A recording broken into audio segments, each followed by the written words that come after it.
Officer, you're charged with reckless driving. You're facing up to 30 days in jail and or a $500 fine.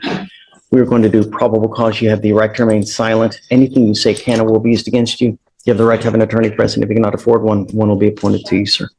Yes, Judge. The officer was parked and observed a road rage incident occur. The officer observed the defendant's vehicle laying on his horn and speeding up to cut off another vehicle. The officer observed the defendant slamming on his brakes, and the driver of the other vehicle then attempted to drive around the defendant when the defendant cut her off again and slammed on his brakes, nearly causing her to drive into a ditch and nearly causing an accident with other vehicles. The officer then initiated a traffic stop and pulled into a nearby parking lot. Mr. Harvey, I'm going to find that there's probable cause to go forward with your case. Patience when driving.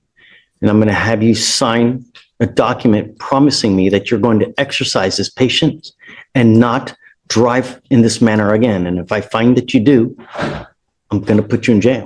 Do you understand? How many times do we have people on the road that sit there and get shot because of the incidents like, don't drive recklessly.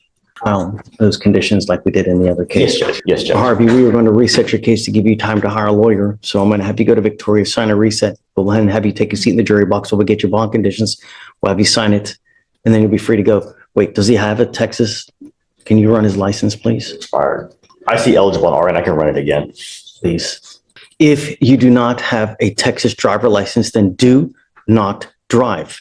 I will have you sign an affidavit today with me promising me you're not going to drive unless you have a valid Texas driver license and liability insurance. It is your responsibility to reach out to DPS to figure it out. Do you understand? Yes, Judge. I see eligible on our end. Okay, I'm going to have him sign it. And then if you do, if you have a license and liability insurance, you can drive. If you don't, then don't. If I catch you doing it, it's not going to go well for you. You understand?